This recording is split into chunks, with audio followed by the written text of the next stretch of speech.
Welcome, everyone, to the regular meeting of Lacombe City Council for Monday, February 24th.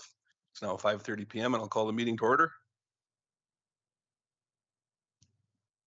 With respect to the consent agenda, any items there that anyone would like to see removed? Councillor Hoekstra. Could we remove the 2024 year in review? Absolutely.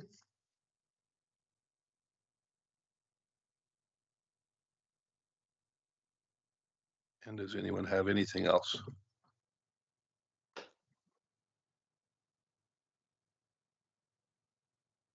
Councillor Gullickson.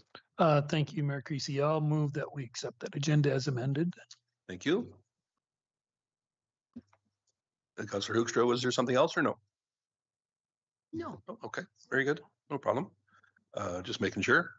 Then for the overall agenda, I believe that we did have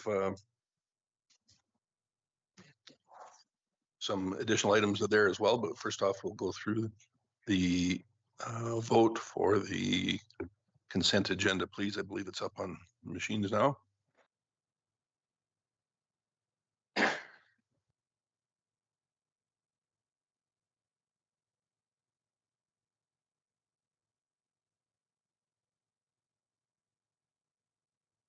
While that's coming out, I would just to be sure the council and everyone at home understands, Councillor Connaught called in earlier and he had some urgent business to attend to and hope to be here a little later on this evening. And that is unanimously in favor. Thanks, everyone. So with respect to the overall agenda, Councillor Ross. Thank you, Mayor Creasy. I would like to include a notice motion to be read when appropriate when the item comes up. Please and thank you. So noted. Under section 7 then. CAO Gowdy. And I just wanted to add an information item for council's benefit. Very good. Is that a lengthy item or? Very short in public. Very good. So we will take that as item 4.3 then.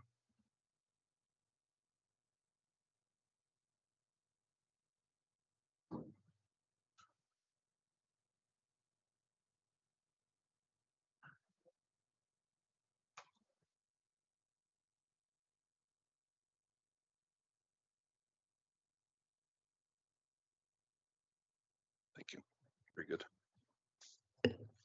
Anyone have anything else? If not, then we will need a motion for an amended agenda, please. Councillor Ross. Oh, go ahead. Oops, sorry. I think Mayor Creasy, I'll make the motion to approve the agenda as amended. Thank you. No other information, so please go ahead and vote.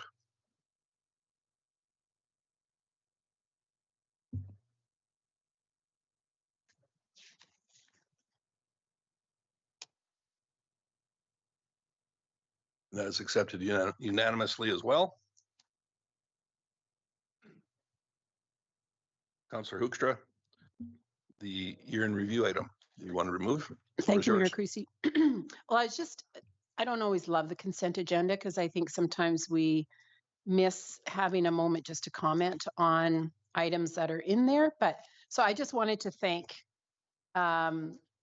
the staff for producing the 2024 year in review. I appreciate documents like that. I don't necessarily need them in print, but I love to, it's a good review for me, but I also use it with citizens at times to answer questions. So I just wanted to thank Todd for making that document. So appreciate that, Councillor Hoekstra, and I think that's a good one to bring to the public's attention of all the items to see where their hard-earned tax dollars went last year and brings to light exactly what goes on with our finances and where certainly council's direction is and therefore where staff's workload is at. So thank you for that. Yeah.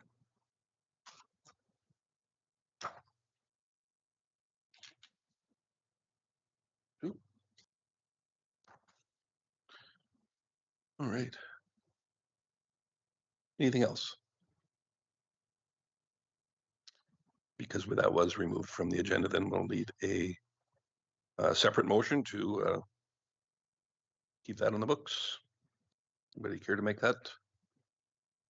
Councillor Hoekstra? Thanks, Mayor Creasy. Is it a motion to accept as information or? Basically just to have it for public release. Okay, I move that we have it for public release then. Thank you. Thank you. Please go ahead and vote.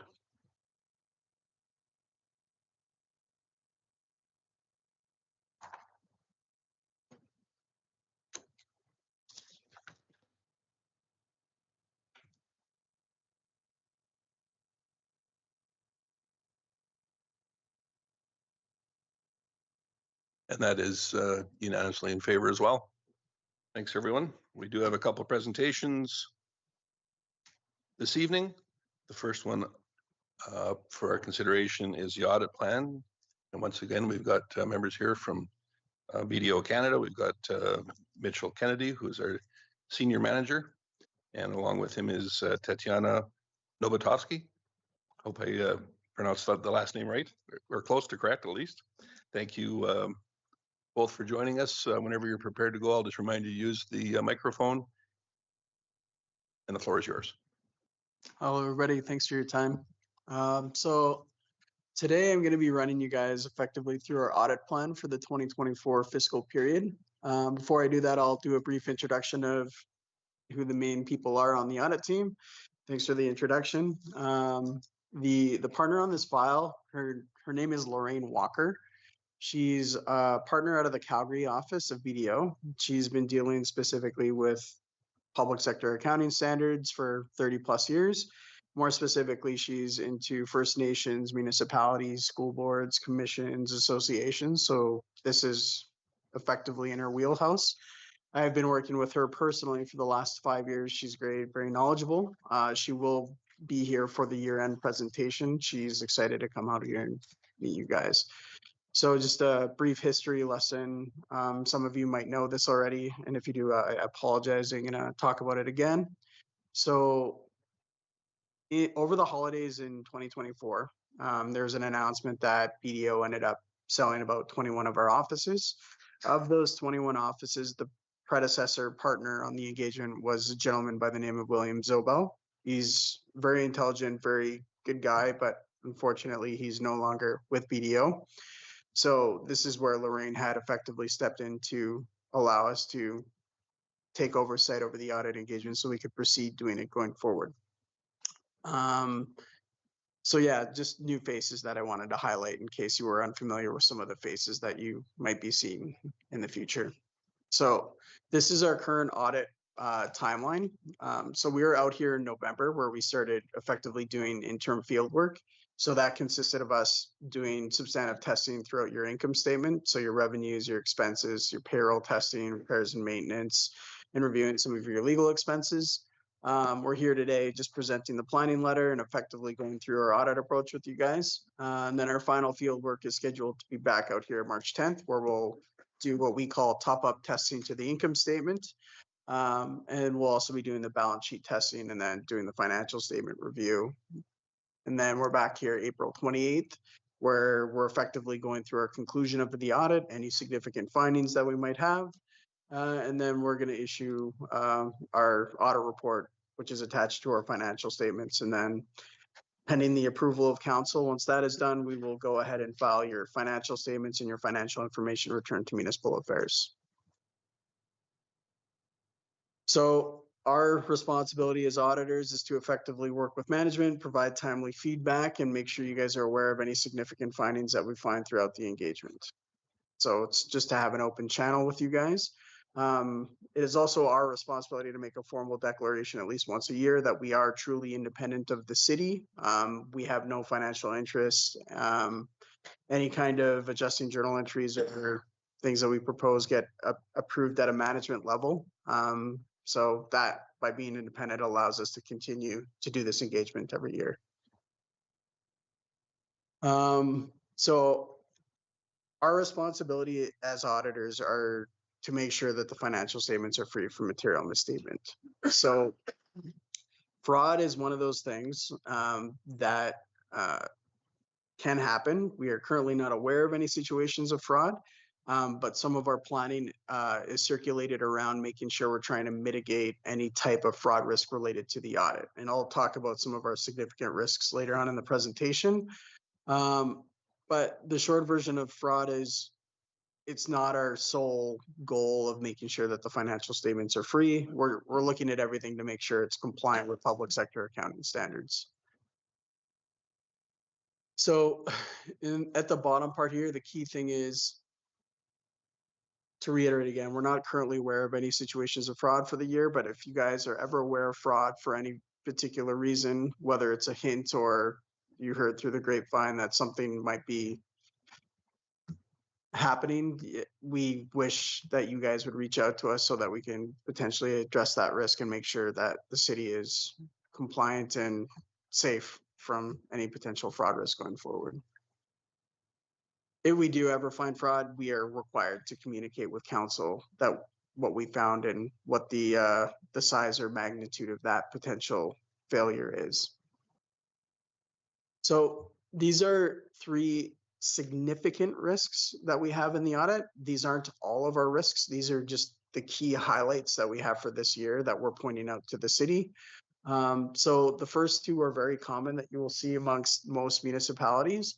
The first one is management overhead of controls. So it's a segregation of duty risk. Basically, this risk arises because you have a few individuals that are effectively doing the majority of the accounting transactions, which is perfectly normal in the size of this municipality. It's a very hard risk to effectively get away from.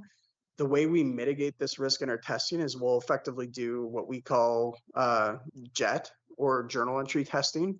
And basically we'll go through every single adjusting journal entry that gets posted from the accounting perspective and make sure it's true in nature for whatever they post. The second part is revenue recognition. It's just an inherent risk that the timing of when you're recognizing revenue might, there's a risk that it's not necessarily meeting the performance obligation, or when you're effectively incurring the expenses related to, let's say, a grant. And then there's also the term for stipulation. So under Public Sector Accounting Standards 3410, it specifically says that if any grant revenue is to be deferred, there has to be a stipulation tied to it. And what that means is if you ever receive a grant and they basically say you can spend this money however you want, that stipulation piece means it should effectively be recognized immediately. The only difference is if you get a grant and they say you have this grant, you got to use it for project A, B, and C. That means it'd be deferred until you spend that money on project A, B, and C. If you have leftover funds, the stipulation part is that you effectively have to pay back the remaining money that you haven't spent for that project, if there is any. So at the bottom part here, it's PS 3400. This is a brand new standard this year. So this is also revenue recognition, but this is specific to goods and services.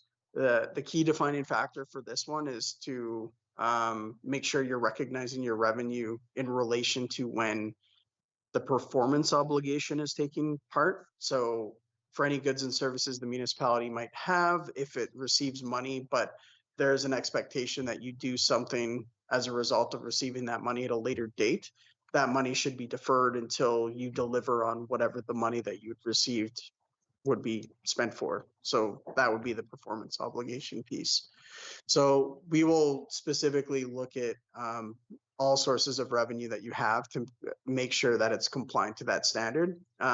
We do take into consideration materiality, which is a segue into my next slide here. So materiality is, it's a moving number that will move depending on the performance of the municipality. So in this case, from a planning perspective, we plan that your materiality for the year is going to be approximately $1.8 million. So that's based off of a calculation of just taking your total expenses and multiplying it by 5%. So effectively, your financial statements would have to be out. We say 75% of materiality. So if your financial statements are over 75% of materiality, we would do a formal internal consult to make sure that we're comfortable that the unadjusted entries are not going to have a significant impact on the financial statements. If for whatever reason, the unadjusted entries that we think need to be made are above materiality, it would result in an adjustment on your end, or we would do what we call a qualification on the financial statements. But yeah, I don't foresee that happening. Just highlighting the purpose of it. So then we have what's called performance materiality, which I believe is calculated at 90% of materiality. So that performance materiality drives the threshold of our testing. So we use sampling forms that are created by statisticians that basically say, this is your materiality, this is your population, this is the number of things you need to look at. So that drives it from the testing perspective. And then we have something called triviality. So triviality is effectively 5% of materiality. So if we find something that might need to be adjusted, but it's less than that 5% of materiality threshold, we won't even put it on the unadjusted entries. We'll just say it's a non-significant. It could be rounding. It could be a change in estimate. It's not going to have any impact to the users. So we effectively don't do anything with it and move on because it has no impact to the financial statements. That's not to say that if we ever find an error that's under 5%, we're going to ignore it. If there's something that we think might be ethical or prudent to a user of your financial statements, we'll consider the idea of adjusting it because of the impact it might have through perception of ratepayers, council, management, whoever.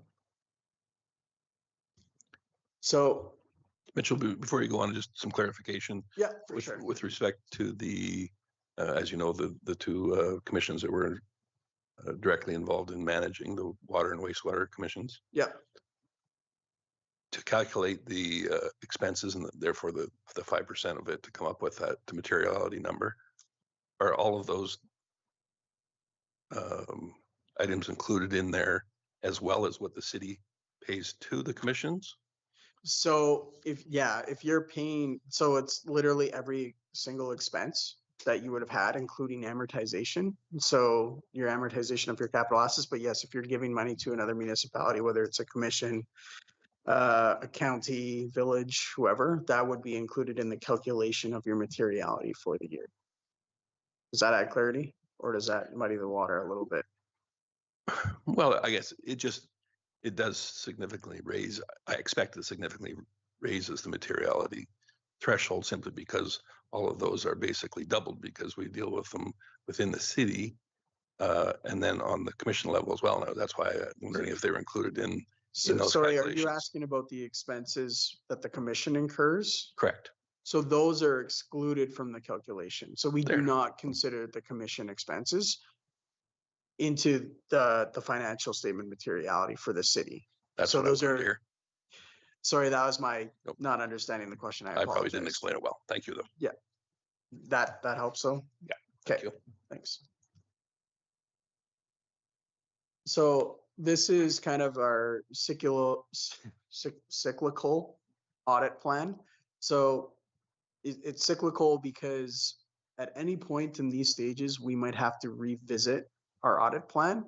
So just starting from the first step here, when we do an audit, we look at the scoping, like what's going to be the area of concerns that we potentially have with that engagement. Then we identify and assess the risks related to it. And then we effectively walk through, we design an audit plan to help mitigate those risks in the audit plan. And then we'll come, once we're near completion, form an opinion about whether or not we think anything we found might have a material impact on the financial statements.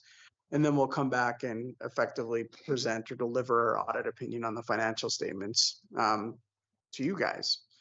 So the reason that it's cyclical is because at any point through our process, we could be at stage 4 or 5 and we can find out, oh, we just discovered, let's say, a new risk in the audit that we didn't consider before.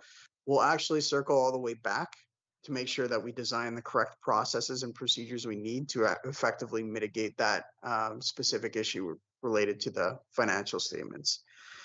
There is one other. So there's a hot topic, and it's ESG. I've had a couple of questions about it quite frequently. throughout the last couple of years.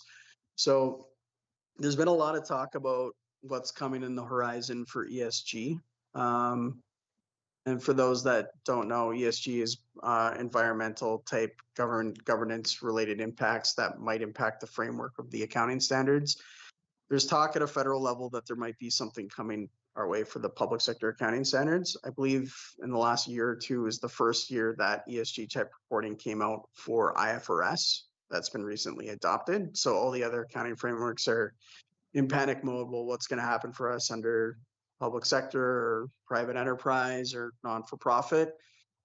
Right now, it's only at a talking stage. There isn't any type of ESG reporting that's likely to come out in the next couple, maybe even 3-4 years. I would expect if there's any kind of reporting surrounding ESG, it would probably be at least 5 years. And I think a lot of this depends on what the political outlook looks like from a federal level as well. So a lot of things could potentially change related to the reporting to ESG. So there were 2 new things this year that I didn't talk about, but I don't believe for the city there are significant risks. But there was a new standard called public-private partnerships, which is PS 3160. So that's effectively you're building infrastructure assets with a third-party private enterprise. I don't believe you guys have any of those relationships currently on the go, but it is a new standard, so that's why I'm talking about it. And then there's intangible assets. So intangible assets, municipalities can now start capitalizing intangibles. So I don't believe you guys have any intangibles at all, but it's a new position that municipalities, school boards, and everybody can take through the new accounting framework. So the last 2 years, you guys have had radical changes with Aero, these new changes this year. Next year, you guys get a break. There's no changes for 2025. 2026, you're going to have a significant impact on the conceptual framework is what they're calling it. What that means is they're basically going to be changing the face of what your financial statements look like as they currently do now. So, and we're hoping municipal affairs publicizes something as to how this is going to impact you guys. This information is still pretty new, and we're trying to get as much information from the government as possible as to how this is going to impact your financial statements in the future. So Thank you. Our CAO had a question for you. yeah. Thank you, Mayor Creasy. Through the chair to Mitch. Intangible assets, would that be like intellectual property, royalty streams, or what sort of things would a public sector body have that would be an intangible asset? So I'm with you. I have a hard time determining what an intangible would be for specifically a municipality. It's pretty easy to quantify what it would be for like a private enterprise or IFRS related client, because let's say you buy a business like Goodwill is theoretically an intangible asset. If you buy a client listing from somebody, that would also be considered an intangible asset. It's effectively something that you're going to have benefits over a specific life cycle for buying. Like it's going to have, like if you bought like a name brand of something, somebody developed, let's say Walmart, for example, the name Walmart in itself has value. And if you were to buy Walmart, I'm sure there'd be a significant portion of goodwill attributed to it. For municipalities, it's pretty hard to determine how that would impact you guys specifically. So.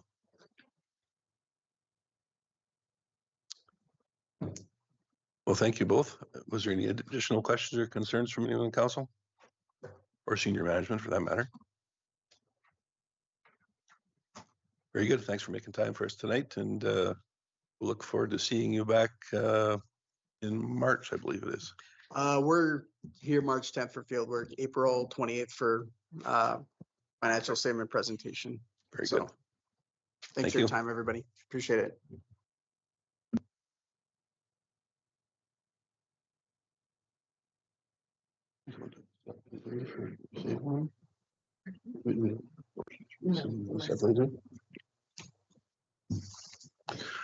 All right, and as stated earlier, we do have 2 presentations. I think we've got Mr. John Fromm here, the president of the Lacombe Flying Club. If you care to make your way up to the front. If you and your team, appreciate you having you here on behalf of the Flying Club and the Airport Committee here for the 2025 update. And I would just remind you to please use the microphone before you there. When the light is on red, it is operational. And whenever you're prepared to go, the floor is yours.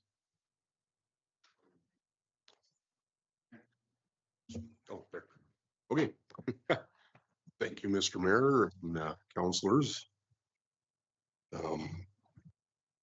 Basically, I'll let the club treasurer Stuart lead off with kind of a rundown of the previous year's activities and funding. Okay, John Frome, president for what, 9 years now? 8 years. Stuart Wilson, I've been treasurer, acting treasurer for 5+ years now. So basically a brief overview of the Flying Club and the activities, because the last time we had an update was in 2021. So just looking at this here. So we're going to look back at 2022, 23, 24, and a glimpse into 2025. Run that. You think I'm qualified? Well, I'm talking. Okay, so basically the capital project summary. 2022, we had one capital project, which was seal coating all the taxiways within the airport facility. 2023, we had purchase of a zero-turn mower, and we had a water and sewer service study that was not completed, but it was on for 2023. 2024, we had no capital projects performed.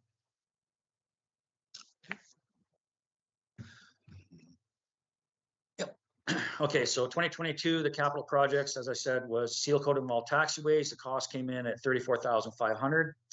City of Lacombe fronted up 50%, 17,250. County of Lacombe was 25 at 8,625, and the Flying Club itself fronted the other 25% at 8,625.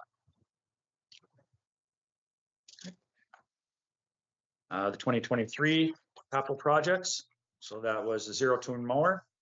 So then that cost came in at 18,458. City of Lacombe was 50% at 9,229.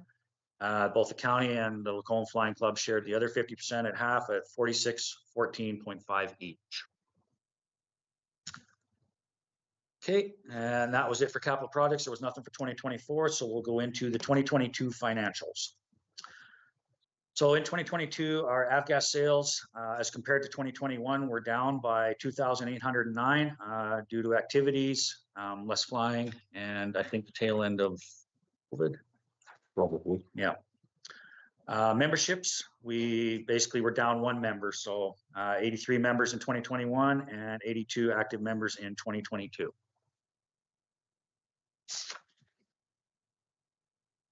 Continuing on the financials, airport maintenance. So this is the cost for us to keep the airport running, mowing grass, maintaining equipment, all that type of stuff. So 2021, we incurred $21,346.68. 2022, we were down to 14,614.66. So we're down 6,732.02, and due to inactivity and just less snow plowing, everything like that, mowing the grass, less fuel consumed, that type of stuff for the equipment.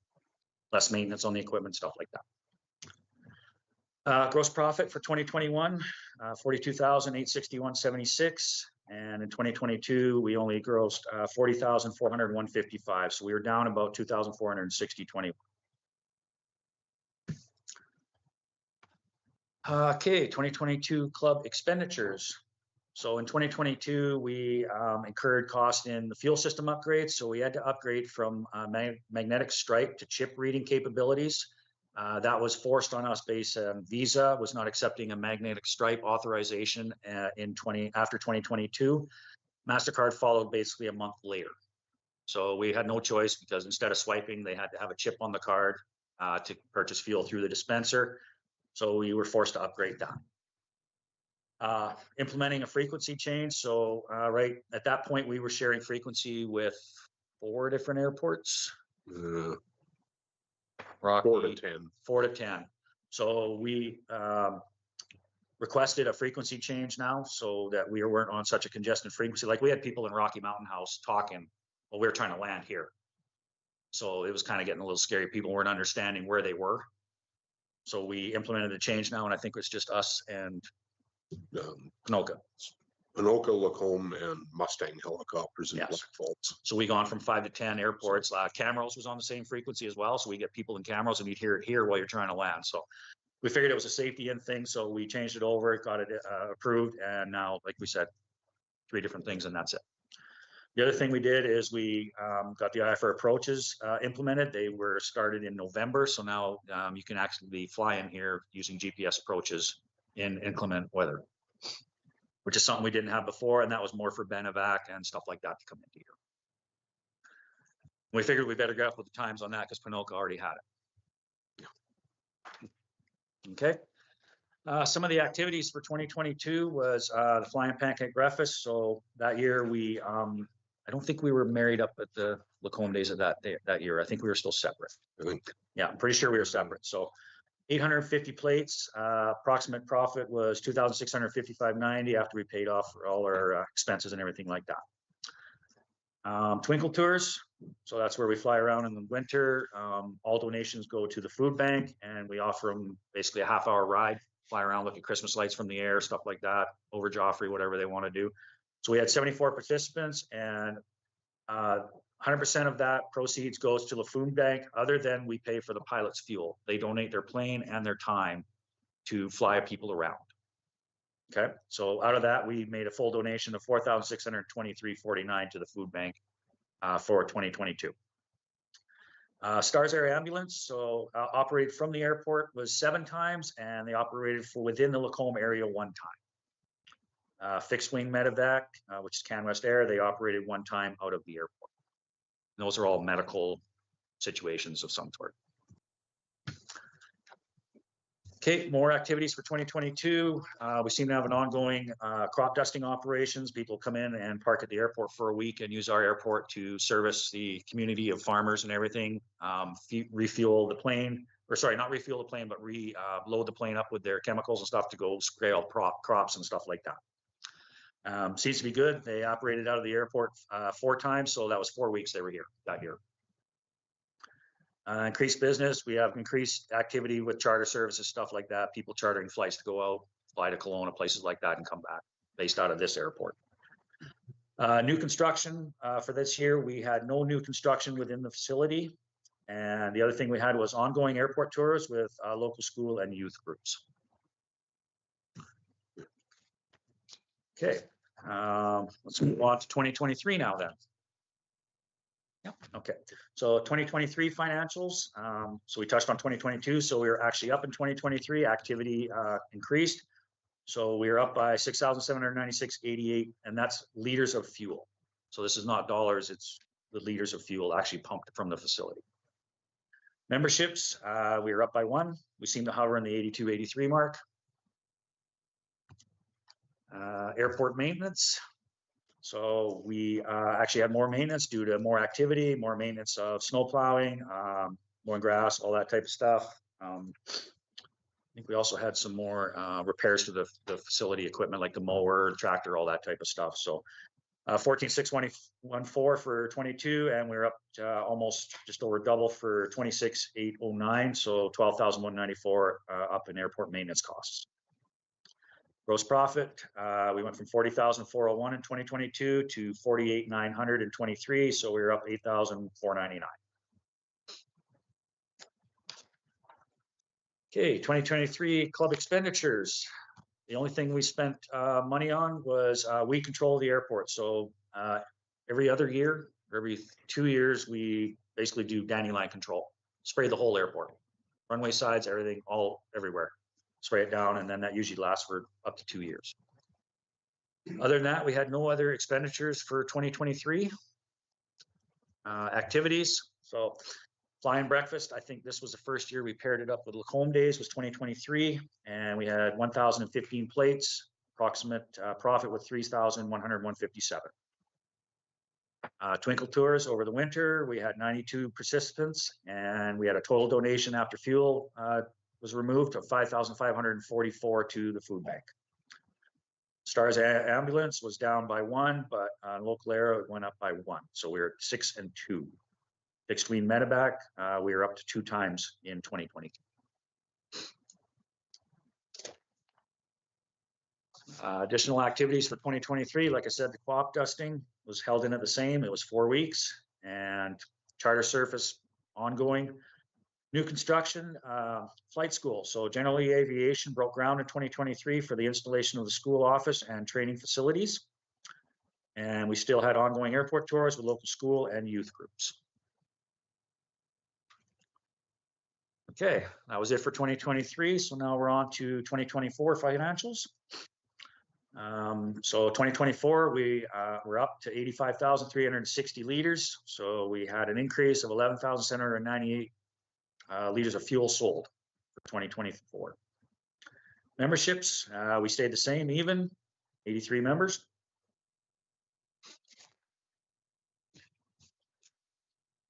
Okay, financials, airport maintenance. So we actually went down a little bit. I think it was less repairs to equipment and I think less snow activity, if I remember right. So we dropped down to 21,013, and so that's a loss or a savings of $5,795. Gross profit from 2023 was 48,900, and 2024 we went up to 83,892, up 34,991. That is due to the activity of the flight school. So that is all fuel sales. And the flight school was fully operational early 24. Yes. Yeah, early 2024.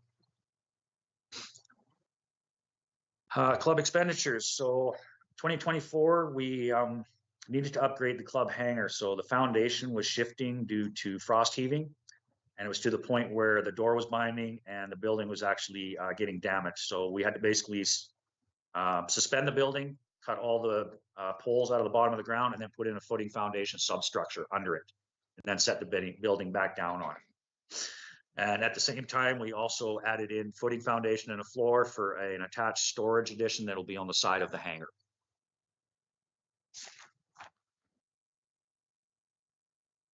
Activities, the flying breakfast, which was in conjunction with the Lacombe Days, was 982 plates, profit of 6618. That was, we increased our price per plate this year. That's why it went up with less participants. We also had our first Discovery Aviation Day, which was held on September 29th. And we had up to 90 kids that participated in this. This here is basically introducing the kids to aviation and taking them for a short flight. Pilots volunteer their planes and themselves and their time to go for a flight and take kids up and around. Basically show them around, and I think there was a mechanic there showing them kind of the workings of the planes as well, stuff like that. So kind of introduction. Hey, this is what aviation's about. We also had the cadets from Ponoka come down, and they were actually volunteering to help out with herding the kids around. Let's put it that way. Just a nice way to do it, and keeping everyone safe. We like set up barriers, the whole thing. So they're monitoring all of that. The other thing was Twinkle Tours. So this year, or 2024, we had 56, and we ended up with a donation to the food bank of 3,239. Star Air Ambulance was 5 times, and 2 times in the local area. Fixed wing medevac, there was no fixed wing medevac services required for 2024. Additional activities for 2024, crop dusting was actually up to 6 weeks this year. The airport entered their float for the first time in the Lacombe Days and won first prize. So now we got to keep tradition going here and up that up this year. So I'm not sure what we're going to do. I don't know if anyone's seen it. We were dragging a plane around the road there and stuff. So it's pretty good. It's really good. Increased business, charter service activities. That's just ongoing. New construction. So there was one new construction. We had one new hangar built on the facility, and that was initiated early 2024. It was done mid to third quarter of 2024. Flight school was in full operational, Generally Aviation, and we had ongoing tours with local school and youth groups. Okay, 2025 club expenditures. So this is what we're predicting we'll be spending money on for 2025 is finish the upgrade to the club hangar, which consists of the fabrication and completion of the attached storage, and that storage will actually be fitted with a washroom facility as well. So no more outhouses, hopefully.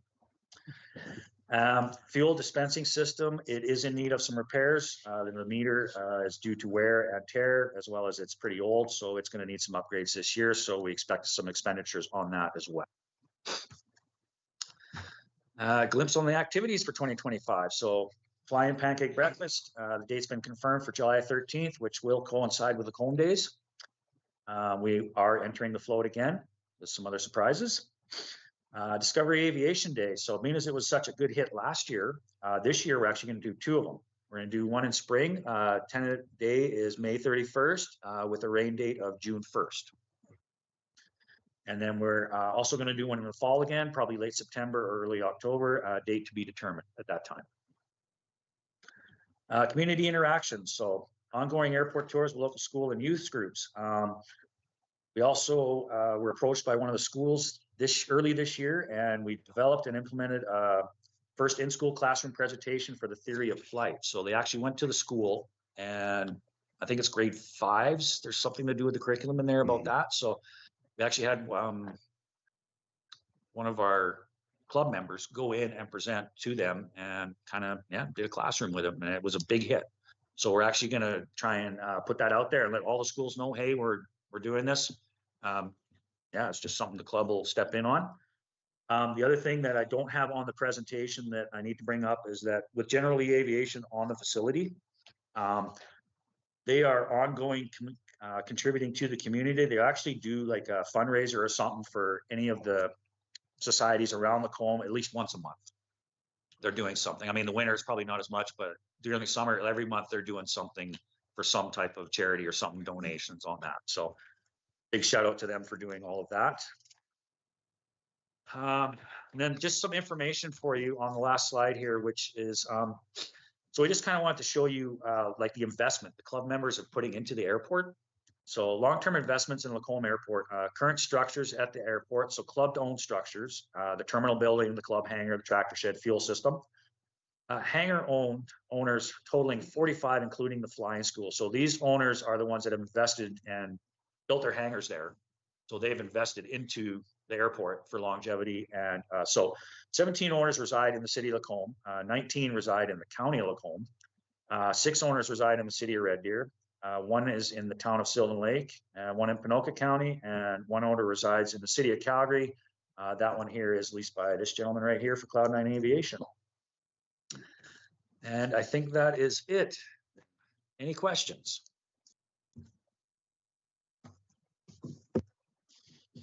Thank you for the presentation. Councillor Cullickson does have a question for you, I think. Thank you, Chair or Mayor Creasy. We're not at MPC. Mayor Creasy, a quick question on your reserves. What do you have in reserves right now for financials?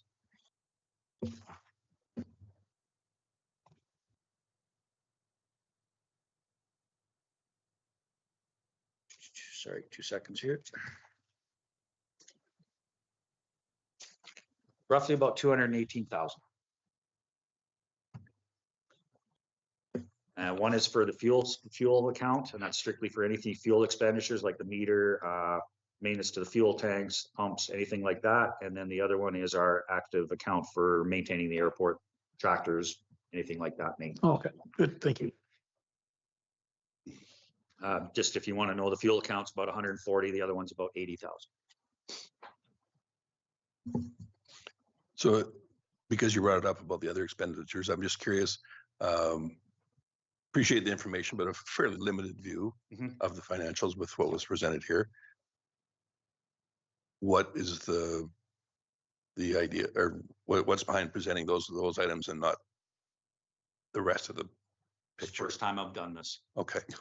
Oh, fair enough. I I'm just curious. Financial one here, which I'm going to email, I guess, is what I was Yes, told. the full financial statement will be emailed to the city and the county.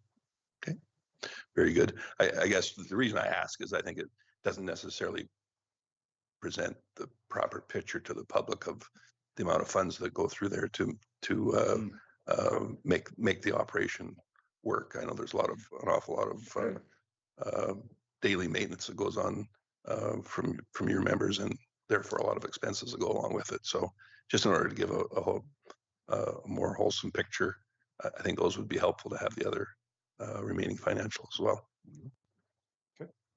Councillor Hibbs. Thank you, Mayor Creasy. Just a couple questions regarding membership and I appreciate that you put the hangar ownership in and broke that down within county, city, et cetera, et cetera. So I see by the financial statements that you have between 82 and 83 members. Correct. Now that doesn't necessarily equal, obviously, ownership of hangars. Correct.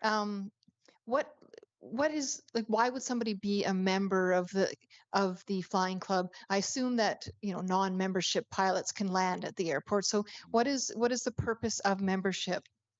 Okay. You want? Want me to do this one? You do that. There you go. So there are two primary reasons to be a member of the Lacombe Flying Club. The first and foremost reason is to be able to own a hangar at the airport. All hangar owners must be club members in good standing. The other reason to belong to the flying club is because you want to. We do have a pretty substantial number of people from other towns that belong to the flying club just because they like to belong to various flying clubs and support them. And the other thing is we offer our club members a fuel discount. So we do have, quite a few members that join basically to get the fuel discount. But then because they're club members, they do usually become more involved in the club and they'll show up for club events like helping out with the fly-in breakfast and Discover Aviation and things like that. Not to mention,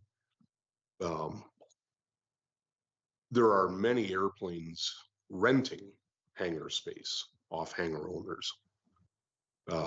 Those members are typically also club members, so they can get the fuel discount, but also because they're based at the airport. So it's a combination of fuel discount and feel good. I appreciate that. And then more of a governance structure question. So of course you would have a board that would be associated with the airport.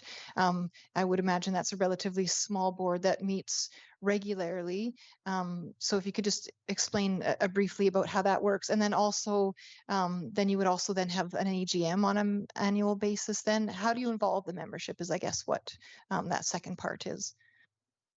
Okay, the club executive is made up of myself, the president, Stuart, the treasurer. We actually just this year got we'll call him a vice treasurer as well.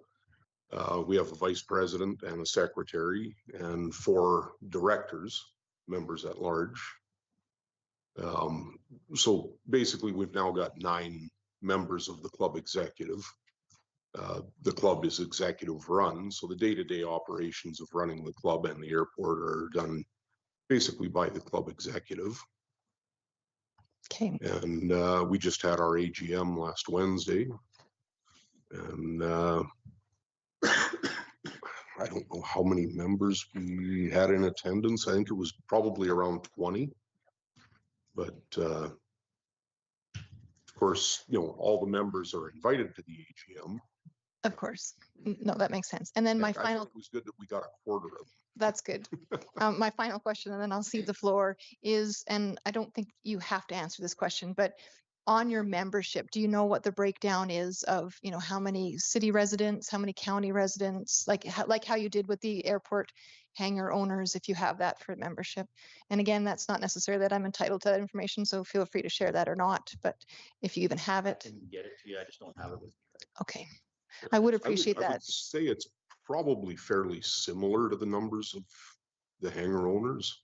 Okay. We do have a lot of residents of the city of Lacombe and Lacombe County, including Black Falls, Gull Lake, Bentley, that are members but maybe don't own a hangar, but rent hangar space to keep their airplanes in.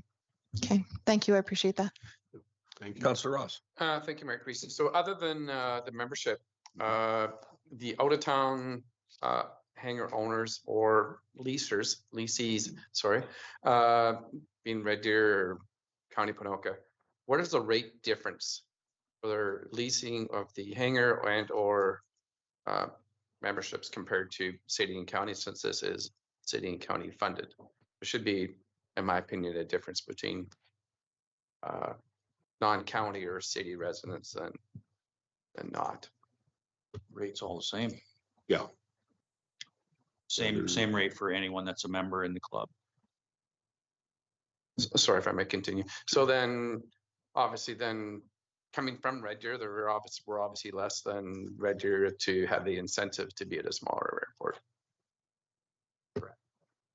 Yes, we are considerably more affordable than Red Deer.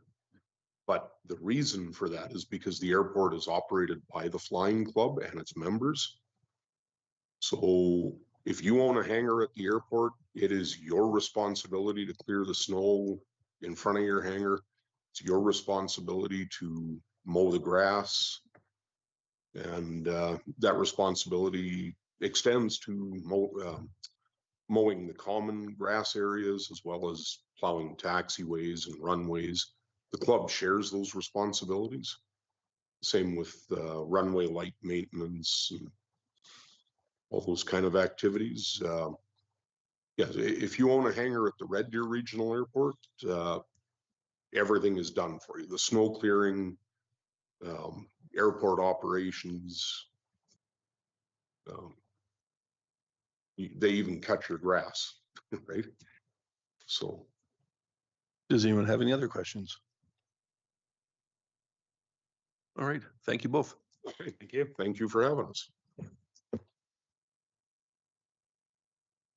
Next up was an added item from CAO Gowdy, item 4.3, an information item, I believe. Yes, I've added an item that is the subdivision decision of 4410 Woodland Drive, also known as Lot 9, Block 1, Plan 1025661. Normally, we don't notify council of subdivision decisions. It's not a rezoning. There's no development approval per se attached to it.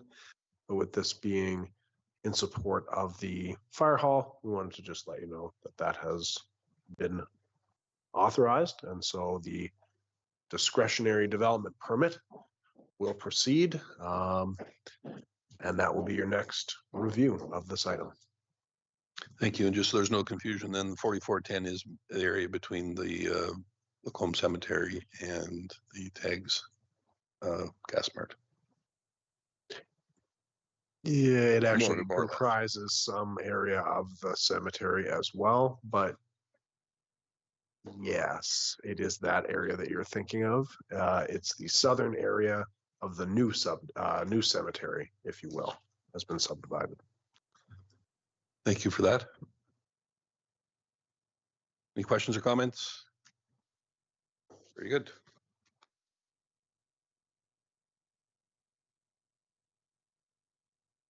So being it is past 6 p.m., we are eligible to proceed with our public hearing.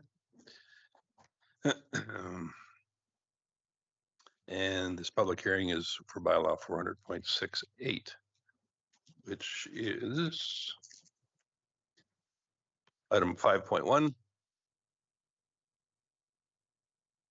So as mayor, I declare the statutory public hearing for bylaw 400.68 to be now open, and that this hearing is held pursuant to section 7(8), 230, 606, 640, and 692 of the Municipal Government Act 2000 as amended, and request our legislative coordinator to confirm the purpose of the public hearing, that the statutory public hearing notice was in fact advertised as required by the city's advertising bylaw, and that any written submissions received and not included in the public hearing agenda package are to be read into the record. Thank you, Coordinator Balbona. Thank you, Mayor Creasy and Council. The purpose of this public hearing is to provide an opportunity for the general public to offer input on the proposed amendment to bylaw 400.68, which received its first reading on January 13th, 2025. Bylaw 400.68 seeks to amend land use bylaw 400 by rezoning the lands described as Lot 8 and 9, Block 7, Plan 042411 from UT Utility District to R1 Residential Detached District. In accordance with the city's advertising bylaw 482 and section 606 of the MGA, Municipal Government Act, Regarding advertising and requirements, a public hearing notice was published in the Lacombe Express on Thursday, February 6th and 13th, 2025, and on the city website as indicated in the agenda package. Mayor Creasy and Council, no written submissions were received, and the city received no registrations from the members of public to speak. Thank you for that. I'll remind that all persons giving oral presentations are to clearly state their name, and presentations are to be kept brief and to the point. The order of statutory public hearing presentation will be as follows. First off, our development officer or designate, acting manager Dooley in this case, and followed by those in favor, then those opposed, and then any person deemed to be affected who wishes to be heard. Reading instead of thinking. Officer Dooley, the floor is yours. Thank you, Mayor and Council.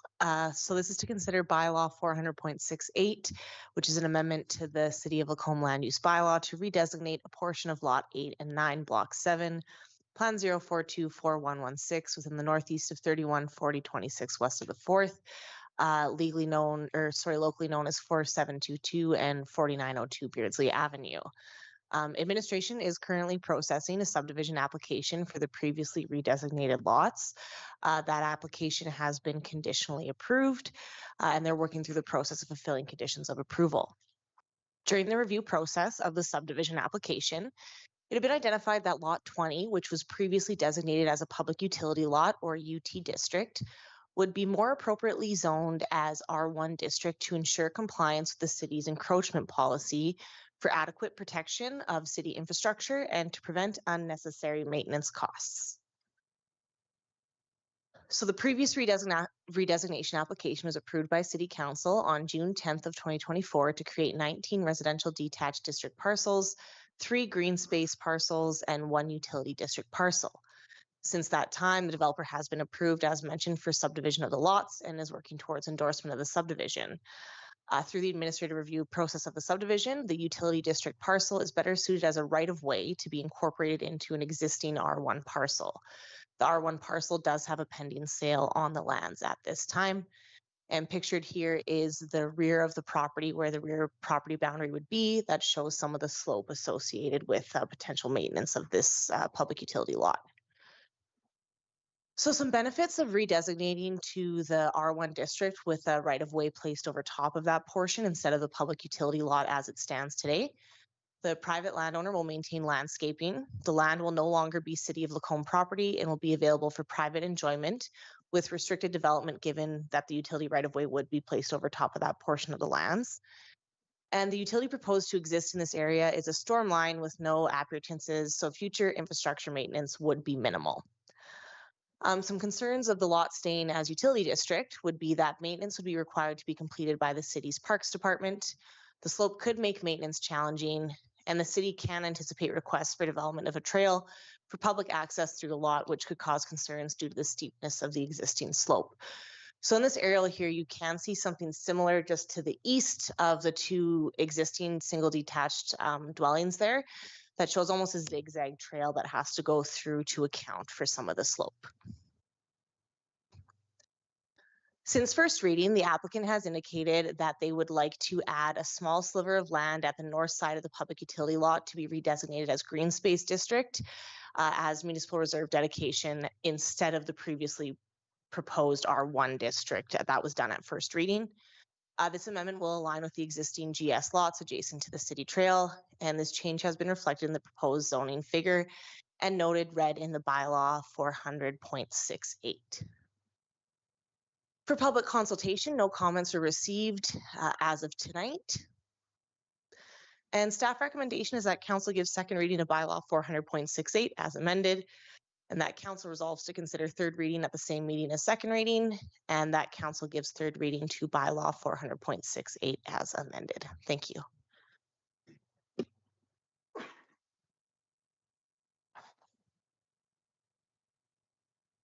Thank you. I will now call on those who wish to speak in favor of bylaw 400.68. This is your opportunity to do so. Nice of you to move out of the way, Officer Lee, so that we don't get run over by the rush of people here. And just to be sure, there is no one in the hallway or anything that's missing out. Very good. Appreciate that. Staff's checked. One more second and final time, actually, in this case, wishing to speak in favor of bylaw 400.68. Seeing none, I'm going to move into those opposed to bylaw 400.68.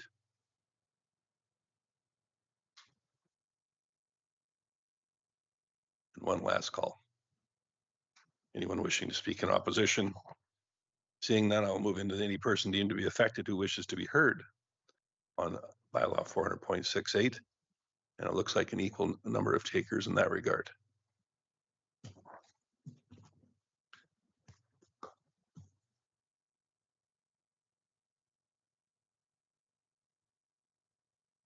Seeing no one, I'm going to call the public hearing, or declare rather the public hearing for bylaw 400.68 to be closed at 6:30 p.m.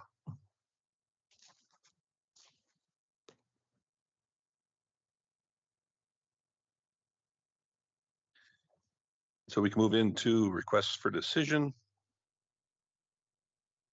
Manager McKinnon is with us. And we'll start out with item 6.1, the appointment of the external auditor for 2024 through 2028.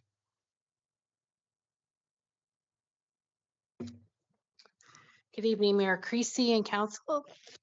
Tonight, just to get council's endorsement on our auditor to ensure we get our FER and financial information submitted on time, May 1st of this year.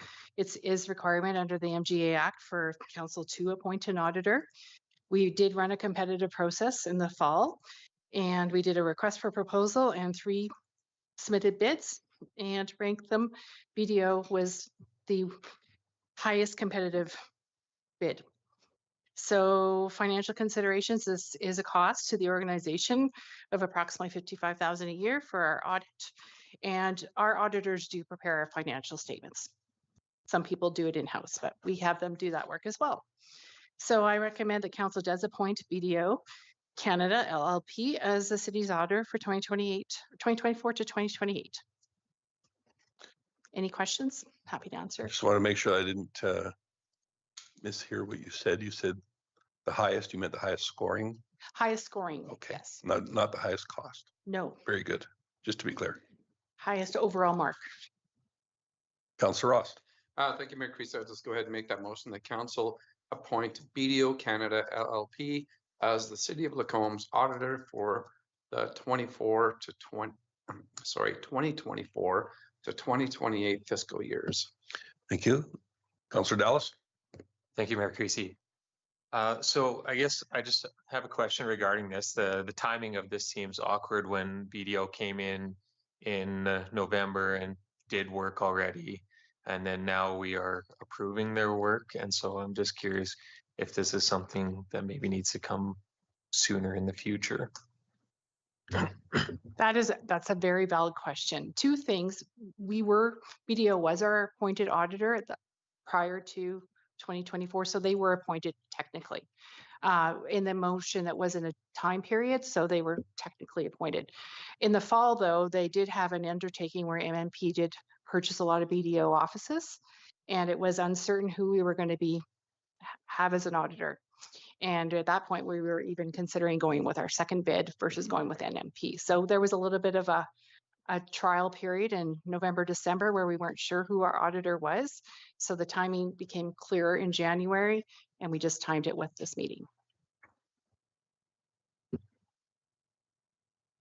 Anyone else? We do have a motion on the floor, so please proceed to vote.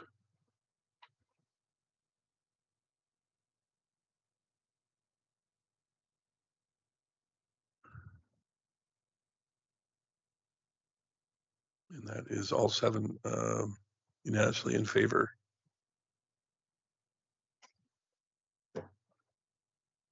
Item 6.2 for the annual council engagement plan is Coordinator Vaughn.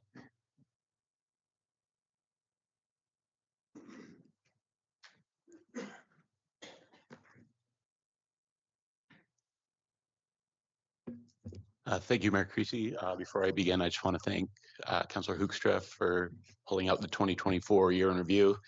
Councillor Hoekstra thanked me personally, but I would be remiss if I didn't recognize the many people that contributed to that document, particularly our marketing coordinator, Michelle Pearson, who's celebrating its completion currently in Portugal. So,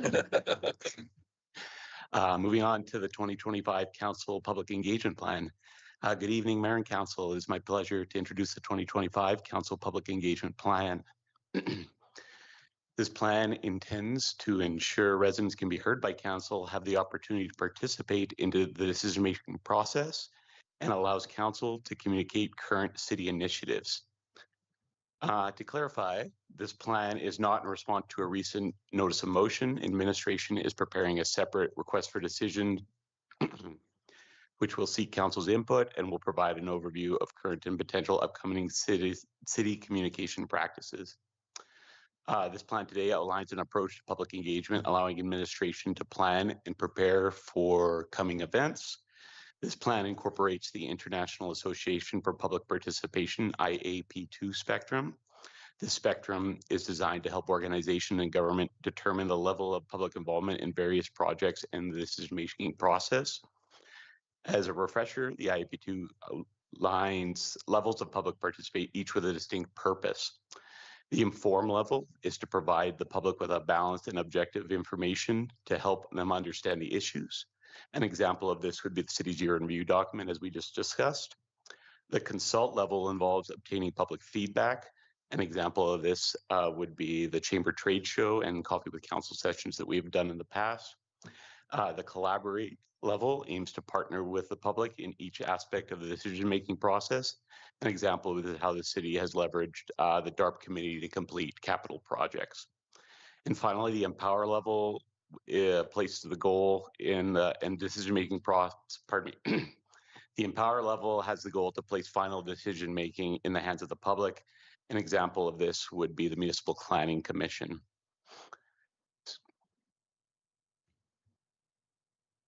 So here is an overview of the plan, which is also in your agenda package.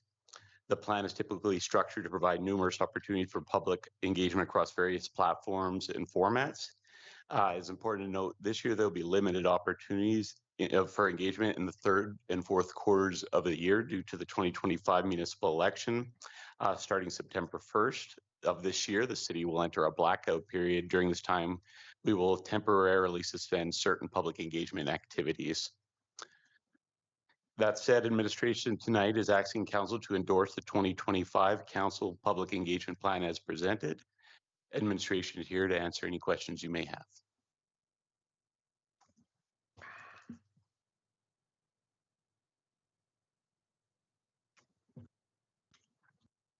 Appreciate that presentation. Councillor Gullickson.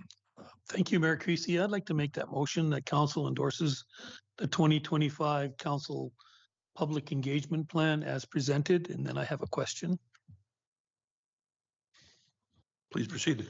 How come you didn't include the coffee shops that the mayor and I go to each morning as a consultant location? He's trying to move in on mine right now, but his will soon be up and running again, so he can move back across the street where he belongs. But thank you for this, and I do appreciate it very much that we're going to be back at farmers markets. I enjoy those a lot, especially talking to people from out of town. I think we get a lot of good information there and how our community is perceived from people that don't live here. And sometimes I think we forget how great it really is. So thank you very much for that. Anyone else? Appreciate it. Coordinator Vaughn. I didn't realize that we had 2 or 4s going on here, but we'll have to address those for next time. Cheers. Thank you.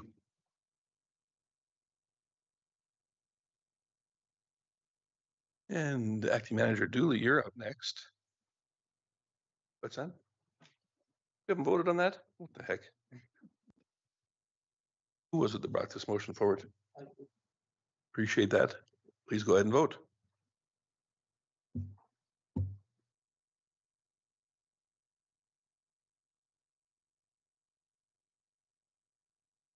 Thank you. That is unanimously in favor as well. And item 5.3 is bylaws 400.68 for the redesignation at Beardsley Avenue. Here for second and possibly third reading. Acting Manager Dooley, the floor is yours. Thank you, Mayor Creasy. As a reminder, this is to discuss bylaw 400.68 to propose an amendment to the City of Lacombe land use bylaw to redesignate a portion of Lot 8 and 9, Block 7, Plan 0424116 within the Northeast 314026 west of the 4th Meridian, being 4722 and 4902 Beardsley Avenue. And administration is recommending that council give second reading to bylaw 400.68 as amended, and resolve to consider the third reading of bylaw 400.68 at the same meeting as second reading, and that council gives third reading to bylaw 400.68 as amended. Thank you.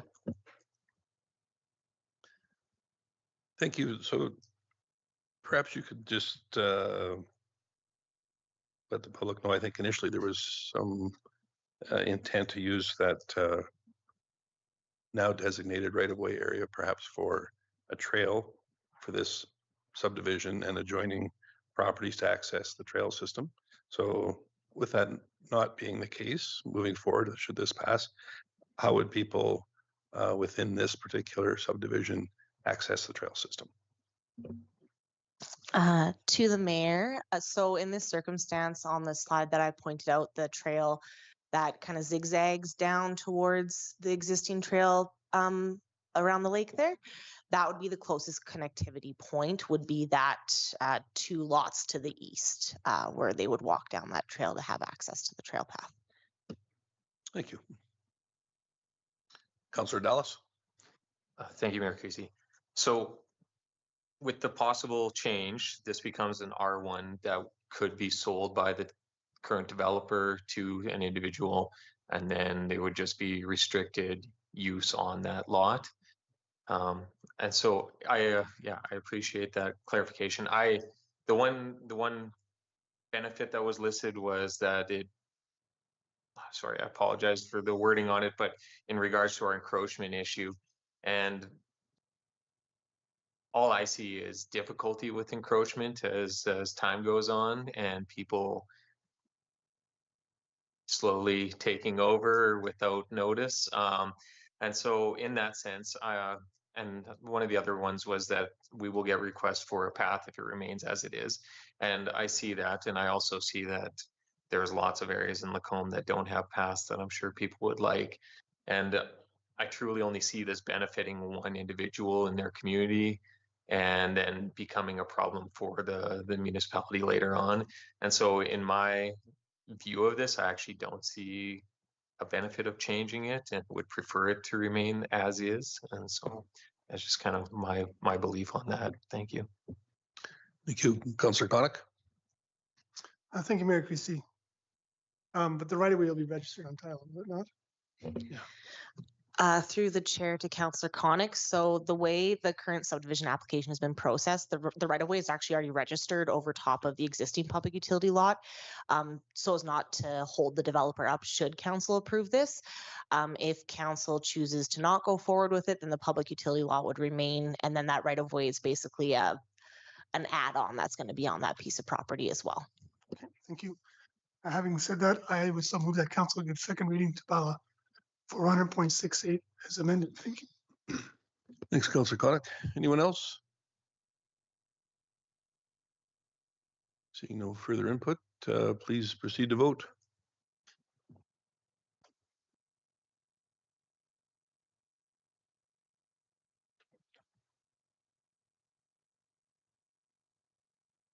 And that is passed by a margin of 6-1.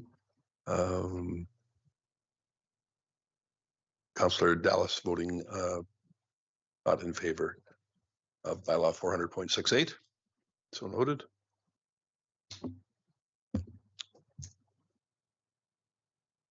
Councillor Dallas. Thank you, Mayor Creasy. I'll make a second motion that council resolves to consider the third reading of bylaw 400.68 at the same meeting as second reading. Thank you. Any input? Please go ahead and vote.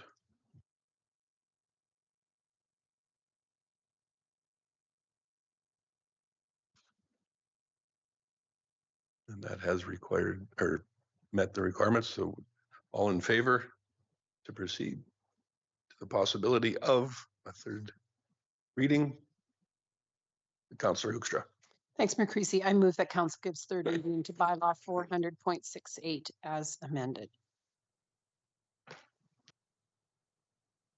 Thank you. One last opportunity for input. We can go ahead and vote.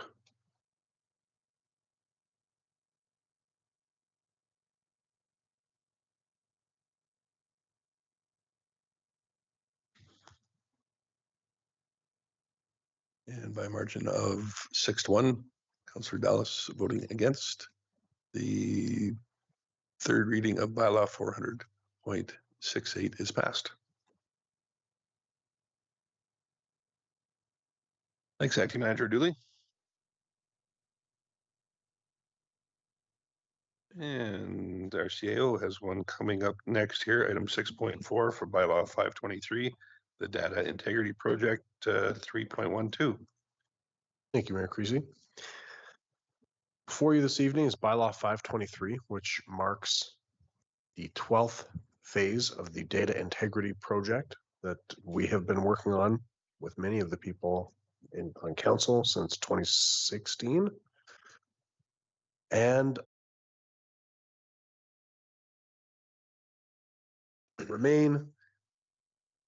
Our efforts are better spent on reviewing actually more current documents and making sure that our day-to-day data framework is getting the same periodic review that we've been focused on our historical documents. This has been a project that started, I think, in 2016, actually, if I look that far back. And in that time, we have repealed over 1,000 bylaws and nearly 1,500 policies. So unfortunately, Tabitha, our data coordinator, records management coordinator, is not here this evening, but she has been an integral part of that process. And it really does make a difference to have a current set of governance documents, which I'm proud to say the city of Lacombe does. And we're going to be moving into a maintenance phase now, looking at more recently adopted policies and bylaws, because actually even a policy adopted in 2015, 1 year before this process started, is now 10 years old. And so it is due for review. So it's kind of a cool thing. It hasn't been the most exciting at all times, but it's been really interesting to look back on some of these bylaws and policies. And I'll kind of miss it as an ongoing activity that we do. So thanks for your help with this. It required a lot of trust.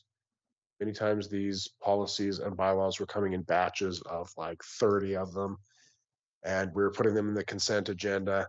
And it was great to have the trust of council and be able to move through those at a reasonable pace. And I think the city's governance is better off for it. So tonight we're recommending second and third reading of bylaw 523. It repeals 14 bylaws that are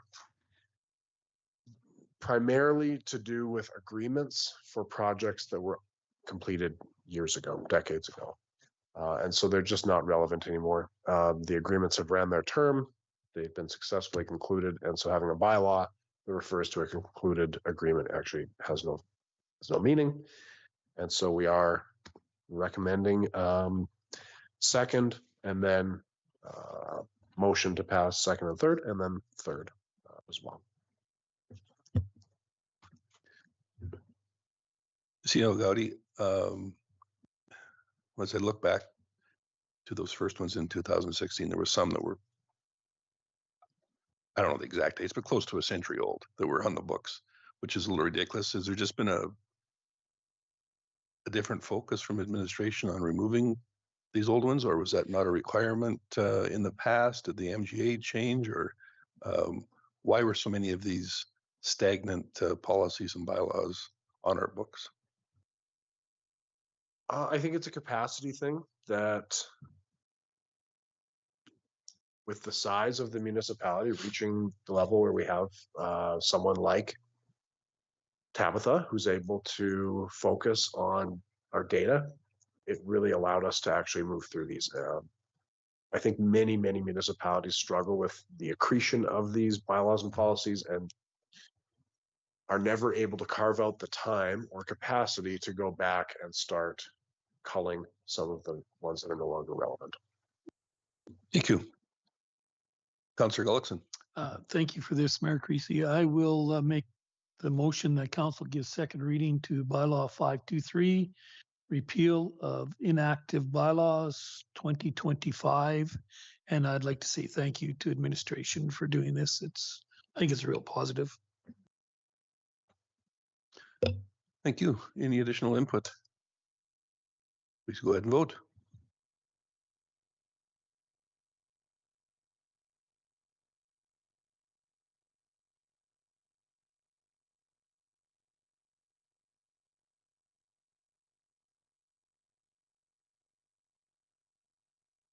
Very good. I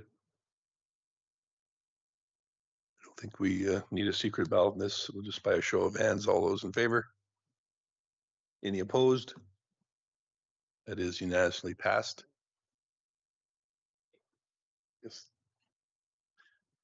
Just a little slow on the change of operations here is all. Councillor Hoekstra. Thanks, Mayor Creasy. I'd like to move that council resolves to consider the third reading of bylaw 523 at the same meeting as second reading. Thanks, Councillor Hoekstra. Does anybody care to speak on that? By a show of hands, all those in favor? And I believe there was none opposed. Therefore, we are able to consider third reading. Councillor Hoekstra. I move that council gives third reading. It says second reading. Third reading to bylaw 523, repeal of inactive bylaws 2025. That wasn't an error. That was just a test to make sure everybody was reading those documents correctly. So thank you for noticing that. Not seeing a bunch of lights on once again. So by a show of hands, all those in favor. And that was unanimous as well. Thanks, everyone.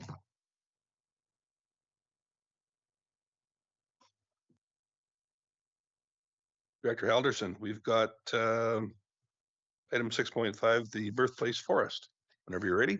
Sure. Good evening, Mayor Creasy and Council. I'm here tonight to request for a decision for the expansion of the birthplace forest. We're requesting council's approval to expand the birthplace forest westward from its current location, creating phase 2. Additionally, lot 1R block 6 plan 922-2219 east of the Bruns Pond be proposes phase 3.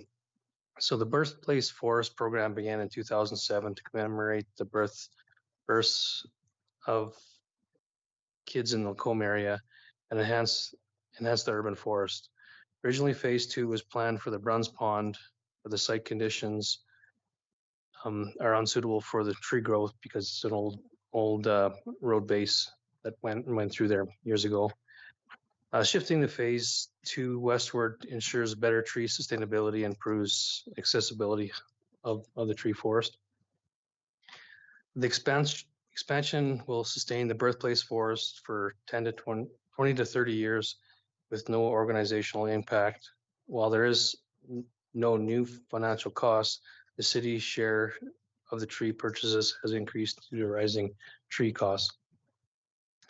So administration recommends the council approve the expansion of the birthplace forest to the west of the path at the current location, situated on the east side of lot 1 MR block 5 plan 922-2219 as phase 2. Additionally, that lot 1R block 6 plan 922-2219 located northeast of Bruns Pond designation as phase 3 of the birthplace forest. Council directs administration to bring back the birthplace forest policy for review, or council council direct administration on how to proceed in this case. Very good. Thank you. Councillor Hoekstra. Thanks, Mayor Creasy. I'll just start this off by saying I'm not anti-trees. But all of you know that I've been involved a little bit with the 100 Trees project. And there was a comment in the room at the workshop that Lacombe does not do a lot regarding trees. And yet when I read this request for decision, it says here that we have Lacombe, we have urban forestry objectives. And I tried to find them. And so I guess my challenge is the Birthplace Forest Program also refers to these urban forestry objectives. And I guess I would have liked to have said that at that workshop. Hey, we have objectives, and I could defend those. And yet when I was reading this, I'm going, I can't find what those objectives are. So could administration enlighten me? That might have been an error on my part. I maybe ad-libbed a little bit when I put out the motion, so. It's in the policy. Those words are used there. CEO Gowdy. Yeah, Director Halverson was being humble there. Because I asked him the exact same, I said the same thing. What are these urban forestry objectives? And then he pointed out to me that actually it is in the policy, that exact language is in the policy. And so I had said, well, I guess it's fair to use that term if it is right in the policy. I'm not familiar, my exact words, I'm not familiar with these urban forestry objectives. When I look in the MDP, they aren't reflected there. I do think Lacombe has an affinity for trees and nature. It's in our mission statement. It's in the logo, but we do not have adopted what I would consider strict urban forestry objectives. They are referenced in existing policies, though. So I thought it was fair to tie this program, which is defined in that policy, to these objectives. Thank you. Councillor Hibbs. Thank you, Mayor Creasy. I'm going to work my way through this motion because it hasn't been made yet, and there's a lot of numbers. So I'm going to make it as big as I can see it. That council approve the expansion of the Birthplace Forest to the west of the path at the current location, situated on the east side of Lot 1 MR, Block 5, Plan 922-2219 as Phase 2. Additionally, that Block 1R, Block 6, Plan 922-2219, located northeast of Bruns Pond, be designated as Phase 3 of the Birthplace Forest. Thank you. Councillor Gullickson. Thank you, Mayor Creasy. I'd just like to say I've been to a number of tree plantings for the Birthplace Forest. I think it's a wonderful project for us. The families and the kids love it, especially when the little guys sit in the hole waiting for the tree. It's kind of fun. So I'm excited about this expansion. I think it'll make that area nice, and I hope we can put a few tables and chairs in there for people to go enjoy that space. It's a great spot. Thank you. Councillor Hoekstra. Thank you, Mayor Creasy. So my question is administration going to develop these objectives? Is that going to come with that review? Do I have to make a motion that this policy is reviewed? Because it was referred to. I don't know. I guess I'm curious about. CEO Gowdy. There's no plan in the existing work plan to be defining them, but that's why we wanted to present the option to bring that policy back. And if you wanted to review that, review the costs or the objectives of the program, we're happy to do so.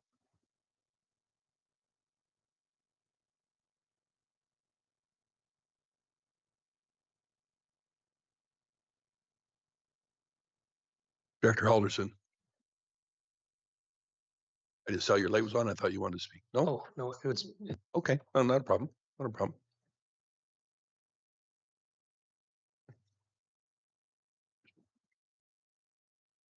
Well, yeah, exactly. So as far as the expansion of the Birthplace Forest, I think a great idea. Last time we did discuss this, I think there was some talk of keeping some open areas, both on the north side of Wolf Creek Drive and around Runs Pond. Are we still allowing for that, or is it going to be space trees out pretty much throughout the entire 2 areas when it's completed? Thank you, Mayor. Yeah, the trees around Bruns Pond, they won't be next to Bruns Pond because the road right away went through there. It'll be further to the east and north of Bruns Pond, so it's well away from the pond area itself. The tree area to the west of the current location will be similar to what's there. Okay. I guess as a gentle reminder for line of sight with traffic and whatnot, once you get north of the pond, it doesn't leave a lot of room in there for that because of that very thing. But yeah, I'm all in favor of planting more trees throughout that area, just like I am in favor of them being planted along Highway 2. 2A, sorry, 2A. I'm sure the King would appreciate some trees as well. Councillor Hibbs did have a motion on the floor. I don't believe that, unless I'm mistaken, if anybody needs that repeated. Yeah, save you all the pain. And I believe that our system is still experiencing some difficulties. So I would call for a hand vote and ask for a show of hands for all those in favor. Any opposed? That is unanimously supported.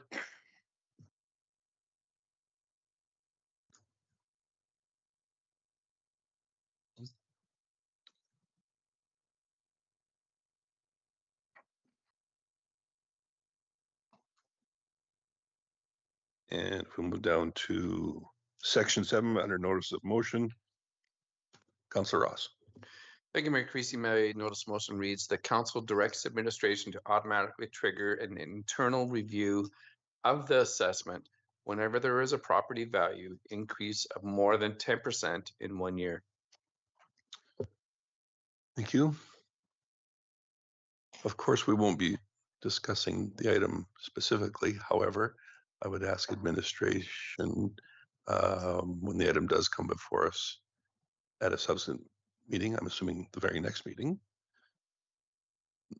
let's have some numbers of the kind of impact that would have on numbers of properties and the associated workload so we can properly assess that number. Okay.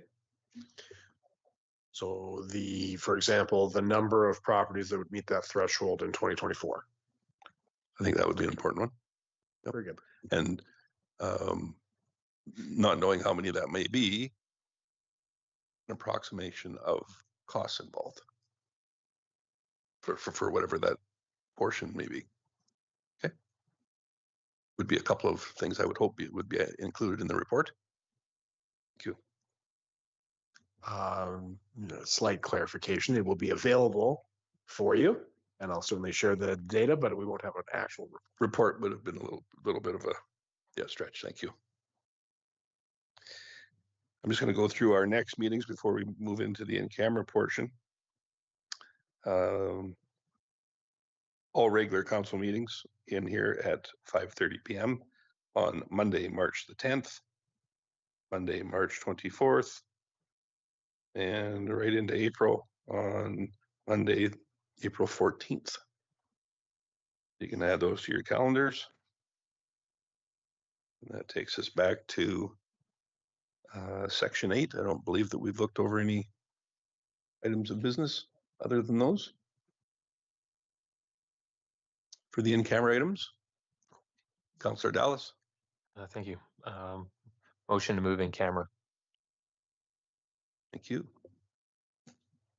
And it is 7:04. By a show of hands, all of those in favor.